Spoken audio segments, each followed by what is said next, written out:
SIR ಬಗ್ಗೆ ನಾವು ಮಾತನಾಡ್ತಾ ಇದ್ವಿ. ನಟರಾಜ್ ಗೌಡರು ಎತ್ತಿರುವಂಥ ಕೆಲ ಆಕ್ಷೇಪಗಳು ನಾನು ಅಶ್ವಿನಿ ಅವರನ್ನು ಕೇಳಬೇಕು. ಅಶ್ವಿನಿ ಅವರೇ, ನಟರಾಜ್ ಗೌಡರು ವಿಚಾರಗಳನ್ನು ಪ್ರಸ್ತಾಪ ಮಾಡಿದಾಗ ಅವರ ಸೋಲನ್ನು ನೀವು ಆಡಿಕೊಳ್ಳಬಹುದು, ನೀವು ಟ್ರಾಲ್ ಮಾಡಬಹುದು. ಬಟ್ ಅವರು ಎತ್ತಿರುವಂಥ ಪ್ರಶ್ನೆಗಳನ್ನು ಕೆಲವೊಂದಕ್ಕೆ ಪೂರಕವಾದಂಥ ವಿಚಾರಗಳು ಇದ್ದಾವೆ. ನಾನು ಯಾವುದು ಅನ್ನೋದನ್ನು ಗಮನಕ್ಕೆ ತರ್ತೀನಿ ನಿಮಗೆ. CEC ಆಯ್ಕೆ ಪ್ರಕ್ರಿಯೆಯ ಸಮಿತಿ ಇತ್ತು. 2024 ಕೂಡ ಆ ಸಮಿತಿಯಲ್ಲಿ ಚೀಫ್ ಜಸ್ಟಿಸ್ ಆಫ್ ಇಂಡಿಯಾ ಇರ್ತಾ ಇದ್ರು. ಅದರಲ್ಲಿ ನೀವು ನಿಯಮಗಳಲ್ಲೇ ಬದಲಾವಣೆ ಮಾಡಿಕೊಂಡ್ರಿ. ವಿಪಕ್ಷ ನಾಯಕ, ಪ್ರಧಾನಿ ಮತ್ತೊಬ್ಬ ಕೇಂದ್ರ ಸಚಿವ ಅಂತ ಮಾಡಿದ್ರಿ. ಚೀಫ್ ಜಸ್ಟಿಸ್ ಆಫ್ ಇಂಡಿಯಾವನ್ನು ಹೊರಗಿಟ್ರಿ. ಅಂದರೆ ರಾಜಕೀಯ ಪ್ರೇರಿತವಾಗಿ ನೇಮಕ ಪ್ರಕ್ರಿಯೆ ಆಗೋ ರೀತಿಯಲ್ಲಿ ನೀವೇ ವ್ಯವಸ್ಥೆ ಮಾಡಿದ್ದು. ಈ ಸಮಸ್ಯೆ ಸೃಷ್ಟಿಯಾಗೋದಕ್ಕೆ, ಅನುಮಾನ ಬರೋದಕ್ಕೆ ಕಾರಣ ಆಗಿದ್ದು ಕೂಡ ನಿಮ್ಮ ಕಡೆಯಿಂದಲೇ. ನೀವು ಹೇಳಿದ್ರಿ ಚುನಾವಣಾ ಆಯೋಗ ಸ್ವಾಯತ್ತ ಸಂಸ್ಥೆ, ಕರೆಕ್ಟು. ಬಟ್ CJN ಯಾಕೆ ಹೊರಗಿಟ್ರಿ? ನಿನ್ನೆ ಸುಪ್ರೀಂ ಕೋರ್ಟಲ್ಲಿ ಇದು ವಿಚಾರ ಪ್ರಸ್ತಾಪ ಆಯಿತು. ಸುಪ್ರೀಂ ಕೋರ್ಟ್ ಇದರ ಬಗ್ಗೆ ಆಕ್ಷೇಪ ವ್ಯಕ್ತಪಡಿಸಿತು, ಯಾಕೆ CJN ಹೊರಗಿಟ್ರಿ ಈ ಸಮಿತಿಯಿಂದ ಅಂತ. ಸೊ ಯಾರು ಅವಕಾಶ ಮಾಡಿಕೊಟ್ರು ಅನುಮಾನಕ್ಕೆ? ಸರ್, ಆ ರೀತಿ ಅನುಮಾನ ಪಡಬೇಕು ಅಂತಿದ್ದಿದ್ರೆ, ಮಾಡಬೇಕು ಅಂತಿದ್ದಿದ್ರೆ ವಿರೋಧ ಪಕ್ಷದ ನಾಯಕರನ್ನ ಏನಕ್ಕೆ ನಾವು ಸೇರಿಸ್ಕೊತಾ ಇದ್ವಿ? ಖಂಡಿತ ಆತರ ಯಾವುದೂ ಇಲ್ಲ. ಯಾಕೆಂದ್ರೆ ಪಾರದರ್ಶಕವಾಗಿ ಈಕ್ವಲ್ ಆಗಿ ಟ್ರೀಟ್ ಮಾಡಿ ಅವರು ನಾಯಕರು ಸಮಿತಿಯಲ್ಲಿ ಪ್ರಧಾನಿ ಮತ್ತು ಕೇಂದ್ರ ಸಚಿವರಿದ್ರೆ ಸಮಿತಿಯಲ್ಲಿ ಯಾರ ಮಾತು ನಡೆಯೋದು? ಒಬ್ಬರು ವಿಪಕ್ಷ CJA ಇದ್ದವರನ್ನು ಹೊರಗಿಟ್ರಿ. ಮತ ಯಾರು ಜಾಸ್ತಿ ಆಗುತ್ತೆ? ಮತ ಯಾರು ಜಾಸ್ತಿ ಆಯ್ತು ಸಮಿತಿಯಲ್ಲಿ? ಯಾರ ಅಭಿಪ್ರಾಯಕ್ಕೆ ತೂಕ ಬಂತು? ಕೂಡ ಈಕ್ವಲ್ ವೇಟೇಜ್ ಕೊಟ್ಟಿದ್ದೇವೆ, ಅದು ನಮ್ಮ ಬದ್ಧತೆ, ಆಯ್ತಾ? ಮತ್ತೆ ಇಲ್ಲಿ ಇವರು ಆತಂಕ ಸೃಷ್ಟಿಪಡಿಸ್ತಾ ಇರೋದ್ರಲ್ಲಿ ಚುನಾವಣಾ ಆಯೋಗ ನೀಟಾಗಿ 3 ಪಾಯಿಂಟ್ ಹೇಳುತ್ತೆ sir. With your permission sir, 3 point. 2000ರಿಂದ 2005 ಅವಧಿಯ ಪಟ್ಟಿಯನ್ನು ಮೂಲ ಪಟ್ಟಿ, ಬೇಸ್ ರೋಲ್ ಎಂದು ಪರಿಗಣಿಸಲಾಗುತ್ತೆ. ಮೂಲ ಪಟ್ಟಿಯಲ್ಲಿ ಹೆಸರಿದ್ದು ಮ್ಯಾಪಿಂಗ್ ಬಂದಾಗ ಇದ್ದರೆ ಭರ್ತಿ ಮಾಡಿ ಫಾರ್ಮ್ ಅನ್ನು ಪಡೆಯುತ್ತಾರೆ. ಅವರು ಇದಕ್ಕೆ ಹೊಸ ಭಾವಚಿತ್ರವನ್ನು ಅಂಟಿಸಿ, ಇದು ಅಷ್ಟೇ. ಇನ್ನೊಂದು ಅಡಿಷನ್ ಸರ್, 2007 ನಂತರ 5 ನಂತರ ಯಾರು ಹುಟ್ಟಿದ್ದಾರೆ, ಯಾರು ಇವತ್ತು ಫಸ್ಟ್ ಟೈಮ್ ವೋಟರ್ಸ್ ಇದ್ದಾರೆ, ಅದು ಆಯ್ತಾ? ನನಗೆ ಉತ್ತರ ಸಿಗಲಿಲ್ಲ ಅಂತ ಹೇಳಿ. ಈ ಅನುಮಾನಕ್ಕೆ ಕಾರಣ ಮೂಲ ಇರೋದು ಅಲ್ಲಿ ಅಂತ. CEC ಆಯ್ಕೆ ಪ್ರಕ್ರಿಯೆ, ಅವರು ಜ್ಞಾನೇಶ್ ಕುಮಾರ್ ಕ್ರೆಡಿಟ್ ಅನ್ನೆಲ್ಲ ಬಿಜೆಪಿಯ ಗೆಲುವಿನ ಕ್ರೆಡಿಟ್ ಅನ್ನು ಅವ್ರಿಗೆ ಕೊಡ್ತಾ ಇದ್ದಾರೆ ಅಂತ ಕಾರಣಗಳಿದಾವೆ ಅಂತ. ನಿಮ್ಮ ಆಯ್ಕೆ ಪ್ರಕ್ರಿಯೆ, ಆಯ್ಕೆಯ ಸಮಿತಿಯಲ್ಲಿ ಸಮಸ್ಯೆ ಇದೆ, ಅದೇ ಅನುಮಾನ ಇದೆ ಅಂತ ಹೇಳೋದವರು. ಇವ್ರಿಗೆ ಇದು ಅನುಮಾನ ಇದೆ ಅಲ್ವಾ? ಇವತ್ತಿನ ದಿನ ಇವ್ರು ವೆಸ್ಟ್ ಬೆಂಗಾಲ್ ನ್ಯಾಯಾಂಗನೇ ಸರಿ ಇಲ್ಲ ಅಂತಾನು ಇವ್ರು ಆರೋಪ ಮಾಡ್ತಾ ಇದಾರಲ್ವಾ? ಇವ್ರು ಬೇಕಾಗಿರೋದ್ರಲ್ಲಿ ಇವ್ರಿಗೆ ಬೇಕು, ಬೇಡದೆ ಇರೋದ್ರಲ್ಲಿ ನ್ಯಾಯಾಂಗ ಸರಿ ಇಲ್ಲ, ಬೇಕಾಗಿರೋದ್ರಲ್ಲಿ ನ್ಯಾಯಾಂಗ ಇರಬೇಕು. ಒಂದೊಂದ್ರಲ್ಲಿ ಒಂದೊಂದರ. ಇದಕ್ಕೆ ರವೀಂದ್ರ ರೇಷ್ಮೆ ಅವರನ್ನ ಕ್ವಿಕ್ ಆಗಿ ಆಡ್ ಮಾಡ್ತೀನಿ ಸರ್. CEC ಆಯ್ಕೆ ಪ್ರಕ್ರಿಯೆ ರಾಜಕೀಯದಿಂದ ಹೊರತಾಗಿಲ್ಲ, ಅದೇ ಅನುಮಾನ ಕಾರಣ ಆಗ್ತಾ ಇದೆ. ಹೇಗೆ CJN ಹೊರಗಿಟ್ರು ಆ ಸಮಿತಿಯಿಂದ? CEC ಜೊತೆಗೆ ಮೊನ್ನೆ ತಾನೇ CBI ಡೈರೆಕ್ಟರ್ ಆಯ್ಕೆ ಸಮಿತಿ ಸಭೆ ನಡೀತು. ಅಲ್ಲಿ ಸರ್ವೋಚ್ಚ ನ್ಯಾಯಾಲಯದ ಮುಖ್ಯ ನ್ಯಾಯಮೂರ್ತಿಗಳು ಇದ್ರು, ಪ್ರಧಾನಮಂತ್ರಿಗಳಿದ್ರು, ವಿರೋಧ ಪಕ್ಷದ ನಾಯಕರು ಇದ್ರು. ವಿರೋಧ ಪಕ್ಷದ ನಾಯಕರು ಅಲ್ಲೂ ಆಂಟಿಸಿಪೇಟರಿ ಬೇಲ್ ಮೊದಲೇ ತಮ್ಮ ಆಕ್ಷೇಪಣಾ ಪತ್ರವನ್ನು ರೆಡಿಯಾಗೆ ಪ್ರಧಾನಮಂತ್ರಿ ಅವ್ರ ಮನೆಗೆ ಹೋಗಿದ್ರು. 2 ತಾಸು ನಡಿಬೇಕಾಗಿದ್ದ ಸಭೆ 5 ನಿಮಿಷದಲ್ಲಿ ಮುಗಿದೋಗ್ಬಿಡುತ್ತಂತೆ. ಯಾಕಂದ್ರೆ ಮೊದಲೇ ತಮ್ಮ ಡಿಸೈಡ್ ನೋಟ್ ಕೊಟ್ಬಿಟ್ಟು ನಾನು ಮೀಟಿಂಗ್ ಅಲ್ಲಿ ಇರಲ್ಲ ಅಂತ ಹೇಳ್ಬಿಟ್ರು. ಕೊನೆಗೆ ಏನ್ ಮಾಡಿದ್ರು, ಕರ್ನಾಟಕ ಮೂಲದ ಪೊಲೀಸ್ ಅಧಿಕಾರಿ, ಈಗ ಹಾಲಿ CBI ಆಯುಕ್ತರು ಯಾರಿದ್ರು ಪ್ರವೀಣ್ ಸೂದ್, ಅವರನ್ನೇ ಮತ್ತೆ 1 ವರ್ಷ ಅವ್ರಿಗೆ ವಿಸ್ತರಣೆ ಕೊಟ್ಟರು, ಸೇವಾವಧಿ ವಿಸ್ತರಣೆ ಕೊಟ್ಬಿಟ್ಟು ಅವ್ರನ್ನ ಮುಂದುವರಿಸಿದ್ರು. ಈಗ ನೀವು ಬುದ್ಧಿಪೂರ್ವಕವಾಗಿ ಸಭಾಭಂಗ ಮಾಡೋದು, ಅನುಮಾನ ಬಿತ್ತೋದು, ಇದೇ ತರ ಮಾಡ್ತಾ ಹೋದ್ರೆ ನೋಡಿ. 2014ರಲ್ಲಿ ಮೋದಿ ಅವರು ಮೊದಲ ಬಾರಿಗೆ ದಿಲ್ಲಿ ದರ್ಬಾರಿಗೆ ಬಂದಾಗ ಕಾಂಗ್ರೆಸ್ ನೇಮಿಸಿದ ಚುನಾವಣಾ ಆಯೋಗ ಅಸ್ತಿತ್ವತ್ತಿತ್ತು. ಕಾಂಗ್ರೆಸ್ ಪ್ರಧಾನಮಂತ್ರಿ ಸುಪ್ರೀಂ ಕೋರ್ಟ್ ನ ಚೀಫ್ ಜಸ್ಟಿಸ್ ನೇಮಕ ಮಾಡಿದ್ದು.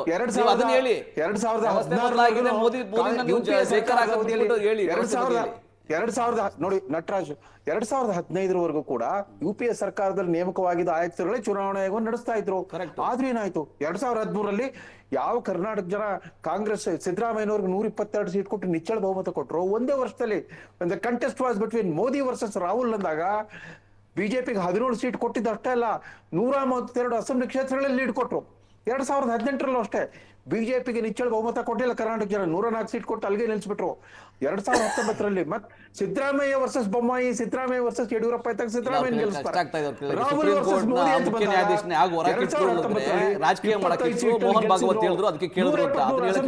ಹಿನ್ನಡೆ ಆಯ್ತು. ಕಾಂಗ್ರೆಸ್ ಪಕ್ಷದ ದೌರ್ಬಲ್ಯ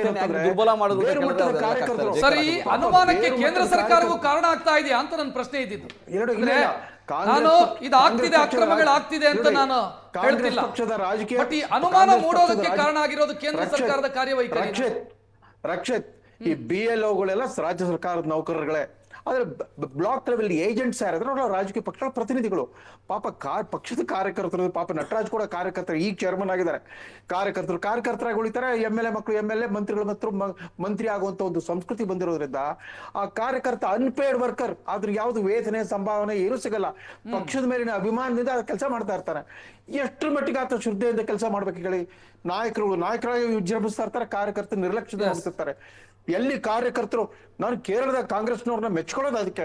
ಅವ್ರಿಗೆ ಯಾವ ಮಾಸ್, ಸಿದ್ದರಾಮಯ್ಯ ಅಥವಾ ನಮ್ಮ DK ಶಿವಕುಮಾರ್ ತರ ಮಾಸ್ ಲೀಡರ್ಗಳು ಯಾರು ಇಲ್ಲ ಕೇರಳದಲ್ಲಿ. ಬಟ್ ಕೇರಳದಲ್ಲಿ ಸತತವಾಗಿ ಲೋಕಸಭೆಯಲ್ಲಿ ಕಾಂಗ್ರೆಸ್ ಗೆಲ್ಲಿಸ್ತಾ ಬಂದಿರು, ಅಸೆಂಬ್ಲಿಯಲ್ಲಿ ಕೂಡ ಗೆಲ್ಸಿದ್ರು.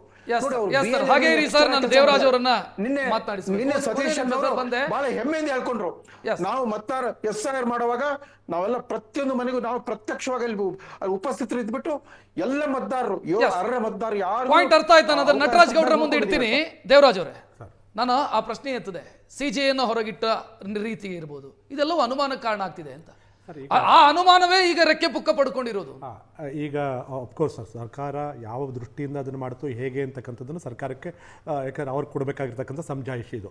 ಈಗ ವೆಸ್ಟ್ ಬೆಂಗಾಳಲ್ಲಿ ಚುನಾವಣಾ ಆಯೋಗ ಗಟ್ಟಿ ಧ್ವನಿಯಲ್ಲಿ SIRನ ಪ್ರಕ್ರಿಯೆಗಳನ್ನು ಅದು ತನ್ನನ್ನು ತಾನು ಡಿಫೆಂಡ್ ಮಾಡ್ಕೋಬೇಕಾಗಿತ್ತು. ಕಾಂಗ್ರೆಸ್ಸು ಎಷ್ಟು ಜೋರಾಗಿ ಆಪಾದನೆ ಮಾಡ್ತು, ಮಮತಾ ಬ್ಯಾನರ್ಜಿಯವರು TMC ಎಷ್ಟು ಜೋರಾಗಿ ಆಪಾದನೆ ಮಾಡ್ತು, ಅಷ್ಟೇ ಜೋರಾಗಿ ಜನಗಳನ್ನ ವಿಶ್ವಾಸಕ್ಕೆ ತೊಗೊಂಡು ಅವರಲ್ಲಿ ವಿಶ್ವಾಸ ಮೂಡಿಸೋ ಕೆಲಸವನ್ನು ಭಾಳಷ್ಟು ವ್ಯವಸ್ಥಿತವಾಗಿ ಮಾಡುವಂಥ ಒಂದು ಅವಕಾಶವನ್ನು ಅಲ್ಲಿ ಚುನಾವಣಾ ಆಯೋಗ ಕಳ್ಕೊತು ಅನ್ನೋದು ಸತ್ಯ ಸರ್. ಯಾಕೆ ಈ ಮಾತನ್ನು ನಾನು ಹೇಳ್ತೀನಿ ಅಂತಂದರೆ, ನೋಡಿ ಅಲ್ಲಿ 3 ತಪ್ಪುಗಳಾಗುತ್ತೆ ಸರ್. ಮೊದಲನೇ ತಪ್ಪು, ಚುನಾವಣಾ ಆಯೋಗ ಅಲ್ಲಿ ಒಂದು ಮಾಡಲಿಕ್ಕೆ ಆಗಲಿಲ್ಲ. ಅದಕ್ಕೆ ಮಾಡಲಿಕ್ಕೆ ಆಗದಿರೋದಕ್ಕೆ ಬಹಳಷ್ಟು ದೊಡ್ಡ ಕಾರಣ TMC ಪಕ್ಷ ಅಲ್ಲಿ ಸರಿಯಾದ ರೀತಿ ಸಹಕಾರ ಕೊಡಲಿಲ್ಲ ಅಂತಕ್ಕಂಥದ್ದು. ಈಗ ನೀವು 3 ರಾಜ್ಯಗಳನ್ನು ತಗೊಳ್ಳೋಣ ಸರ್. ಈಗ ತಮಿಳುನಾಡು, ಕೇರಳ ಮತ್ತು ಇಲ್ಲಿ ಸರ್ ಕಾಂಗ್ರೆಸ್ಸು, ನನ್ನ ಹಿರಿಯರು ಕೆಲವರು ಚಿಂತಕರ ಚಾವಡಿಯಲ್ಲಿ ಯೋಚನೆ ಮಾಡಿದ್ದವರು, ಬಟ್ ಅದು ಎಷ್ಟು ಮಟ್ಟಿಗೆ ಸರಿನೋ ಗೊತ್ತಿದ್ದಿಲ್ಲ. ಅವ್ರು ಏನಂತ ಆಲೋಚನೆ ಮಾಡ್ತಾರೆ ಅಂತಂದರೆ, ಈ ವೆಸ್ಟ್ ಬೆಂಗಾಳಲ್ಲಿ ಮಮತಾ ಬ್ಯಾನರ್ಜಿನ ಕಾಂಗ್ರೆಸ್ ಸೋರಿಸಲೇಬೇಕಾಗಿತ್ತು. ರಾಹುಲ್ ಗಾಂಧಿ ಅವರಿಗೆ ಮುಂದೆ ಇಂಡಿ ಒಕ್ಕೂಟ ಏನಾರ ಮೆಜಾರಿಟಿ ಬರುವಂಥ ಸಂದರ್ಭದಲ್ಲಿ ಮಮತಾ ಬ್ಯಾನರ್ಜಿ ಕಾಲು ತೊಡಕು, ಅದಕ್ಕೋಸ್ಕರ SIR ನೆಪದಲ್ಲಿ ಆಯಮ್ಮನ್ನು ಎತ್ತಲಿ ಕಟ್ಬಿಟ್ರು. ಇಲ್ಲಿ ಕೇರಳಕ್ಕೆ ಬಂದು ಕಾಂಗ್ರೆಸ್ಸು ಸಂಪೂರ್ಣವಾಗಿ ಏನೇನು ರಕ್ಷಣೆ ತಗೋಬೇಕೋ ತಗೊಂಡು SIRನ ಬಳಸ್ಕೊಂಡು ಅಧಿಕಾರಕ್ಕೆ ಬಂದ್ಬಿಡ್ತು. ಮೇಲ್ನೋಟಕ್ಕೆ ಇದು ಸತ್ಯ ಅನ್ಸುತ್ತೆ, ಅಲ್ಲಿಗಳಿರ್ಬೋದು ಕಾಂಗ್ರೆಸ್ನವ್ರು, ಬೇರೆ ಪ್ರಶ್ನೆ. ಬಟ್ ಸತ್ಯ ಅನ್ಸುತ್ತೆ. ಅಲ್ಲಿ ಮಮತಾ ಬ್ಯಾನರ್ಜಿ ಅವರಿಗೆ ತಿಳಿ ಹೇಳ್ಬೋದಾಯ್ತು, ನಾನು ಕೇರಳದಲ್ಲಿ ಉಪಯೋಗಿಸ್ಕೊತಾ ಇದ್ದೀವಿ SIRನ, ನೀನು ಬಳಸ್ಕೊಂಡು ಇವತ್ತು ದಿವಸ ಎಚ್ಚೆತ್ಕೊ ಅಂತ ಹೇಳ್ಬೋದಾಗಿತ್ತು. ಯಾಕೆ ಹೇಳಲಿಲ್ಲ? ಅವರು ಸೇರ್ಕೊಂಡು ಆ ಎಮ್ಮರಿಗೆ ಧ್ವನಿಗೂಡಿಸಿದ್ರೆ ಇವತ್ತು ಕೇವಲ 80 ಜಾಗದಲ್ಲಿ, 80ರಿಂದ 120 ಜಾಗದಲ್ಲಿ ಮಮತಾ ಬ್ಯಾನರ್ಜಿಯವರು ಕೇವಲ 5% ಓಟಲ್ಲಿ ಸೋತಿದ್ದಾರೆ. ಅಲ್ಲಿ ಗೆಲ್ಬೋದಾಗಿತ್ತು. ಬಳಸ್ಕೊಳ್ಳಿಲ್ಲ ನೀವು ಅವಕಾಶ ಬಳಸ್ಕೊಳ್ಳದಿರೋ ತಪ್ಪಿಗೆ ನೀವ್ಯಾಕೆ ಆಂಟಿಸಿಪೇಟರಿ ತಗೊಂಡು ಮಾತಾಡ್ತೀರಿ? ಇದನ್ನೇ ನಾನು ನಟರಾಜ್ ಗೌಡ್ರ ಮುಂದೆ ಇಡ್ತೀನಿ. ನಟರಾಜ್ ಗೌಡ್ರೆ, ಕುಣಿಯೋದಕ್ಕಾಗದೆ ನೆಲಡೊಂಕು ಅಂತ ಹೇಳಿದ್ರೆ ಆಗಲ್ಲ. ನಿಮ್ಮ ಮುಂದೆ ಮಾದರಿ ಇದೆ, ಕೇರಳದ ಮಾದರಿ. ಕೇರಳದ ಕಾಂಗ್ರೆಸ್ ಇದನ್ನ ಬಹಳ ಪರಿಪೂರ್ಣವಾಗಿ ಬಳಸಿಕೊಳ್ತು, ಪರಿಣಾಮಕಾರಿಯಾಗಿ ಬಳಸಿಕೊಳ್ತು SIR. ನೀವು ವೆಸ್ಟ್ ಬೆಂಗಾಲ್ನ ಉದಾಹರಣೆ ಕೊಡ್ತೀರಿ, ಬಿಹಾರದ ಉದಾಹರಣೆ ಕೊಡ್ತೀರಿ, ಕರ್ನಾಟಕದಲ್ಲಿ ಆ ರೀತಿ ಆಗಬಹುದು ಅಂತ ಆತಂಕ ವ್ಯಕ್ತಪಡಿಸ್ತೀರಿ. ಕರೆಕ್ಟ್. ಕೇರಳದಲ್ಲಿ ಆಗಿತ್ತು, ನಿಮಗೆ ಸಾಧಕವಾಯ್ತಲ್ಲ ಅಂತ. ಈಗ ಒಂದು ಉದಾಹರಣೆ ಕೊಡ್ತೀನಿ ನೋಡಿ. ವೆಸ್ಟ್ ಬೆಂಗಾಳಲ್ಲಿ TMC ಒಬ್ಬ ಅಭ್ಯರ್ಥಿ 862 ಮತಗಳಿಂದ ಸೋತಿದ್ದಾನೆ. ಒಂದೇ ಒಂದು ಉದಾಹರಣೆ ನಿಮಗೆ ಕೊಡ್ತೀನಿ. 5,000 ಮತಗಳ ಡಿಲೀಷನ್ ಮಾಡಲಾಗಿದೆ. ಆ ಜಾಗದಲ್ಲಿ 5,000 ಮತಗಳ ಡಿಲೀಷನ್ ಮಾಡಲಾಗಿದೆ. ಯಾರು? 5,000 ಜನ ಬದುಕಿದವ್ರನ್ನ. ಅಲ್ಲೂ 3,000 ಜನ ಟ್ರಿಬ್ಯುನಲ್ಗೆ ಅರ್ಜಿ ಹಾಕೊಂಡಿದ್ದಾರೆ. 3,000 ಜನ ಬದುಕಿರೋರು ಟ್ರಿಬ್ಯುನಲ್ಗೆ ಅರ್ಜಿ ಹಾಕೊಂಡಿದ್ದಾರೆ. ನಮ್ಮನ್ನು ಮತಕ್ಕೆ ಸೇರಿಸಿ ನಾವು ಬದುಕಿದ್ದೀವಿ. TMC ಓಟು ಅಂತ ಹೆಂಗೆ ಭಾವಿಸ್ತೀರಿ ನೀವು? ಯಾರ್ದಾರ ಆಗಿರಲಿ ಬ್ರದರ್, ನಾನು ಹೇಳ್ತೀನಿ. ಈಗ ನಂದು ನಿಂದು ಬಿಟ್ಬಿಡಿ, ಬದುಕಿರೋ ಅರ್ಹದಾರ ಮತದಾರರನ್ನ ಪಟ್ಟಿಯಿಂದ ನೀವು ಹೊರಗಡೆ ಚುನಾವಣೆ ಸಮಯದ ಮುಂಚೆ 3,000 ಜನ ಇದ್ದಾರೆ. ಅಲ್ಲಿ ಗೆಲುವು ಯಾರ್ದಾರ ಆಗ್ಬೋದು. 800 ಮತಗಳಿಂದ ಸೋತಿದಾರಲ್ಲ, ಗೆಲುವು ಯಾರ್ದಾರ ಆಗಲಿ, ನನಗೂ ನಿಮಗೂ ಅಭ್ಯಂತರ ಬೇಡ, ಅದಕ್ಕೆ ಅಬ್ಜೆಕ್ಷನ್ ಬೇಡ. 3,000 ಮತದಾರರನ್ನ ಆಚೆಗಿಡುವಂಥದ್ದು, ಕೊನೆ ದಿನದವರೆಗೂ ಅವ್ರು ಅರ್ಜಿ ಇಟ್ಕೊಂಡು ಸರ್, ಇದನ್ನ ಒಂದು ನಿಮಿಷ ದೇವರಾಜ್ ಅವರು, ನಟರಾಜ್ ಗೌಡ್ರೆ, ಇದನ್ನ ಮಮತಾ ಬ್ಯಾನರ್ಜಿ ಅವರು ಅರ್ಥ ಮಾಡ್ಕೊಳ್ಬೇಕಿತ್ತಲ್ಲ. PLOಗಳು ಸೂಸೈಡ್ ಮಾಡ್ಕೊಂಡ್ರು ಅಂತ ಕೋರ್ಟಿಗೆ ಹೋದ್ರು, ಟಾರ್ಚರ್ ಕೊಡ್ತಿದ್ದಾರೆ ಅಂತ ಕೋರ್ಟಿಗೆ. ಇದನ್ನ ಮಾಡೋ ಬದಲು ನಿಮ್ಮ ಆಡಳಿತ ಯಂತ್ರವನ್ನು ಬಳಸಿಕೊಂಡು ಪರಿಣಾಮಕಾರಿಯಾಗಿ ಮಾಡಬಹುದಿತ್ತಲ್ಲ. ಕರ್ನಾಟಕದಲ್ಲಿ ಮುಂದಿನ ವಿಧಾನಸಭಾ ಚುನಾವಣೆ 2 ವರ್ಷ ಇದೆ. ಯಾವುದೇ ಬಿಜೆಪಿಯ BLOಗಳು ಚೇಲಾಗಳ ತರ ಬಿಜೆಪಿ BLO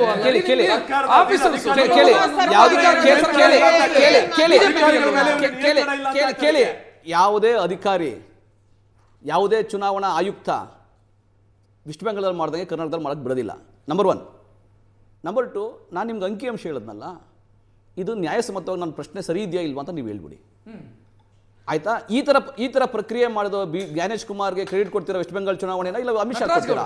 ಸರ್ಕಾರವನ್ನ, ರಾಜ್ಯ ಸರ್ಕಾರವನ್ನ ವಿಶ್ವಾಸಕ್ಕೆ ತೆಗೆದುಕೊಂಡೇ, ರಾಜ್ಯ ಸರ್ಕಾರದ ವ್ಯವಸ್ಥೆಯನ್ನ ಬಳಸಿಕೊಂಡೇ ಈ ಪ್ರಕ್ರಿಯೆ ಆಗೋದು. ಕರೆಕ್ಟ್ ಆಗ್ಬೇಕು ಅಲ್ವಾ? ಈಗ ಮಮತಾ ಬ್ಯಾನರ್ಜಿ ಅವರಿಗೆ ಅವಕಾಶ ಇತ್ತಲ್ಲ, ಅವ್ರು ಜಗಳ ಮಾಡೋದು ಬಿಟ್ಟು ಯೂಸ್ ಮಾಡ್ಕೊಳ್ಬೇಕಲ್ಲ ಕರೆಕ್ಟ್ ಆಗಿ. ಕೇಳಿ ತಪ್ಪುಗಳಿದ್ರೆ ಮಮತಾ ಬ್ಯಾನರ್ಜಿ ಏನಾದ್ರು ಇಶ್ಯೂಸ್ ಇರಲಿ, ಇವರು ಸರ್ಕಾರ, ಕೇಂದ್ರ ಸರ್ಕಾರ, ರಾಜ್ಯ ಸರ್ಕಾರ, ಚುನಾವಣಾ ಆಯೋಗ 3,000 ಅರ್ಜಿಗಳಿದ್ದಾವೆ, 8 ಜನದಲ್ಲಿ ಮತಗಳು ಸೋತಿದ್ದಾನೆ. ಚುನಾವಣಾ ಆಯೋಗಕ್ಕೆ ಪ್ರತ್ಯೇಕ ಸಿಬ್ಬಂದಿಗಳಿಲ್ಲ. ನಮ್ಮ ಕರ್ನಾಟಕದ ಅಧಿಕಾರಿಗಳನ್ನು ಬಳಸಿಕೊಂಡೇ ಈ ಪ್ರಕ್ರಿಯೆಯನ್ನು ಮಾಡಬೇಕು. ನಿಮ್ಮ ಮಾತು ನಾನು ಒಪ್ಕೊಂತೀನಿ ರಕ್ಷಿಟ್ರೆ. ಚುನಾವಣಾ ಆಯೋಗ ಯಾವ ರೀತಿ ಕಳ್ಳಾಟ ಆಡ್ತಾ ಇದೆ ಬಿಜೆಪಿ ದೇಶಗಳು ಅಂತ ನಾನು ಉದಾಹರಣೆ ಕೊಟ್ಟೆ. ಆ ಥರ ಕಳ್ಳಾಟ ಕರ್ನಾಟಕದಲ್ಲಿ ಆಡಲಿಕ್ಕೆ ಬಿಡೋದಿಲ್ಲ, ನಂಬರ್ 1. ನಂಬರ್ 2, ಚುನಾವಣಾ ಆಯೋಗ ಯಾವಾಗ ಸುಪ್ರೀಂ ಕೋರ್ಟ್ನ ಮುಖ್ಯ ನ್ಯಾಯಾಧೀಶರನ್ನ ಹೊರಗಿಟ್ಟು ಚುನಾವಣಾ ಆಯುಕ್ತರನ್ನ ನೇಮಕ ಮಾಡೋ ಪ್ರಕ್ರಿಯೆ ತಗೊಂಡ್ಬಂದ್ರು ಬಿಜೆಪಿ ಸರ್ಕಾರ, ಕೇಂದ್ರ ಸರ್ಕಾರ, ನಾನು ಒಪ್ಕೊಳ್ತೀನಿ. ಅವಾಗಲೇ ಗೊತ್ತಾಗೋಯ್ತು ಬಿಜೆಪಿ ಕಳ್ಳಾಟ ಆಡ್ಲಿಕ್ಕೆ ಈ ದೇಶದಲ್ಲಿ ತಾನು ಏನೋ ಕಾಂಗ್ರೆಸ್ ಮುಕ್ತ ಮಾಡಬೇಕು, ವಿರೋಧ ಪಕ್ಷಗಳ ಮುಕ್ತ ಮಾಡಬೇಕು ಅಂತ ಪ್ರಯತ್ನ ಮಾಡಿತ್ತಲ್ಲ.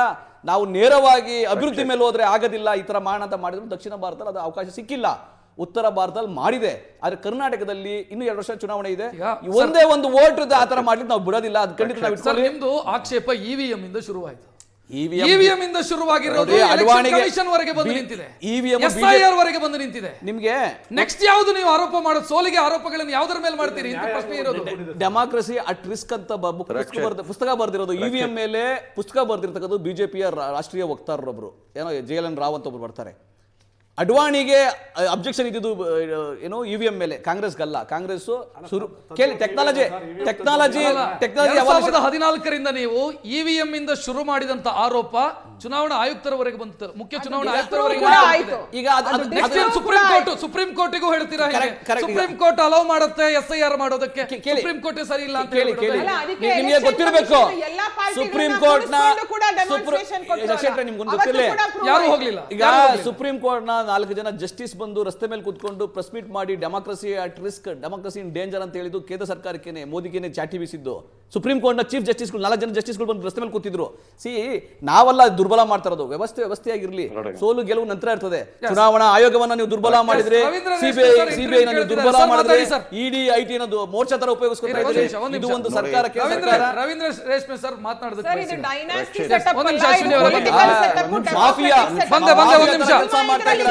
ಇವರ ಅಂಡರ್ ವರ್ಲ್ಡ್ ಮಾಫಿಯಾ ತರ ಕೆಲಸ ಮಾಡ್ತಾರೆ BJP RSS. You are working like a mafia. You want to bulldoze, you want to bulldoze all the transmission bodies. ಒಂದ್ ನಿಮಿಷ ನಟರಾಜ್ ಗೌಡ್ರೆ, ಸಿಬಿಐ ಅನ್ನ ಪಂಜರದ ಗಿಳಿ ಅಂತ ಸುಪ್ರೀಂ ಕೋರ್ಟ್ ಮಧ್ಯರಾತ್ರಿ ಅಧಿಕಾರದ ಅವಧಿಯಲ್ಲಿ ನೀವೇ ಅಧಿಕಾರದಲ್ಲಿ ಇದ್ರಿ. ಆಗ ಮಧ್ಯರಾತ್ರಿನಲ್ಲಿ ಯಾವ ತನಿಖಾ ಸಂಸ್ಥೆಗಳು, ಯಾವ ಸಂಸ್ಥೆಗಳು ಈ ಆರೋಪದಿಂದ ಹೊರತಾಗಿತ್ತು? ಮಧ್ಯರಾತ್ರಿನಲ್ಲಿ ಸಿಬಿಐ ಡೈರೆಕ್ಟರ್ ನ ಎತ್ತಂಗಡಿ ಮಾಡಿದ್ರು, 1AM ಎತ್ತಂಗಡಿ ಮಾಡಿದ್ರು. ಜ್ಞಾಪಕ ಇರಲಿ ನಿಮ್ಗೆ. ರಫೇಲ್ ಹಗರಣಕ್ಕೆ ಕೊಡ್ತಾರೆ, ತನಿಖೆ ಕೊಡ್ತಾರೆ ಅಂತ ಮೋದಿ ಎದುರಿ ಮಧ್ಯರಾತ್ರಿನಲ್ಲಿ ಎತ್ತಂಗಡಿ ಮಾಡಿದ್ರು.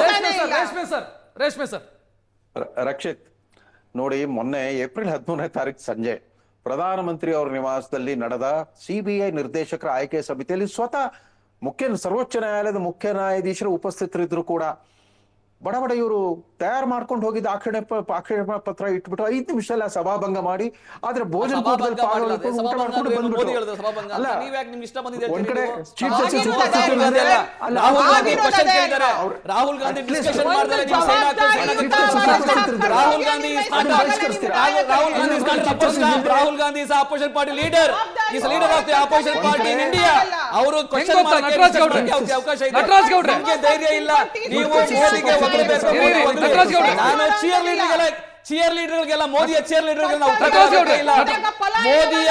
ಮೋದಿಯ ಚಿಯರ್ ಲೀಡರ್ಗೆ ರಾಹುಲ್ ಗಾಂಧಿ ಉತ್ತರ ಕೊಡೋ ಅಗತ್ಯ ಇಲ್ಲ. ಮೋದಿಯ ಚಿಯರ್ ಲೀಡರ್ಸ್ಗೆ ರಾಹುಲ್ ಗಾಂಧಿ ಉತ್ತರ ಕೊಡೋ ಅಗತ್ಯ ಇಲ್ಲ. ಬಿಕಾಸ್ ಆಫ್ ರಾಹುಲ್ ಗಾಂಧಿ ಇವತ್ತು ಯಾವ್ದಾದ್ರು ಸಂಸ್ಥೆಗಳು ಗಟ್ಟಿದಂದಿಂದ ಕೆಲಸ ಮಾಡ್ತಾರೆ. ಪ್ರತಿಯೊಬ್ಬ ಪ್ರಜೆಗೂ ರಾಹುಲ್ ಗಾಂಧಿ ಕೇಳಿಸ್ಕೊಳ್ಳಿ. ಪ್ರಶ್ನೆ ಎಲ್ಲಿ ಬರುತ್ತೆ ಗೊತ್ತಾ? ವಾದ ಪ್ರತಿವಾದವನ್ನ ಆಲಿಸಿ ತೀರ್ಪು ಕೊಡೋದೊಂದು ಪ್ರಕ್ರಿಯೆ. ವಾದ ಪ್ರತಿವಾದವನ್ನ ಆಲಿಸೋದಕ್ಕಿಂತ ಮೊದಲೇ ನೀವು ತೀರ್ಪು ಸಮಸ್ಯೆ. ನಾವು ತೀರ್ಮಾನ ಮಾಡಿದೀವಿ, ನಾವು ಬಹುಮತ ಇದೆ, ಮೋದಿ ಬಹುಮತ ಇದೆ, ತೀರ್ಮಾನ ಮಾಡಿದ್ವಿ, ಸೈನ್ ಹಾಕ್ಲಿಕ್ಕೆ ಸಾಧ್ಯ ಆಗೋದಿಲ್ಲ. ಮಾತಾಡೋಣ. ರೇಷ್ಮೆ ಸರ್ ಬರ್ತೀನಿ, ನಿಮ್ಗೆ ಮಾತಾಡಕ್ಕೆ ಅವಕಾಶ ಕೊಡ್ತೀನಿ. ಚಿಕ್ಕ ಬ್ರೇಕ್ ನಂತರ ಕಾರ್ಯಕ್ರಮ ಮುಂದುವರಿಯುತ್ತೆ.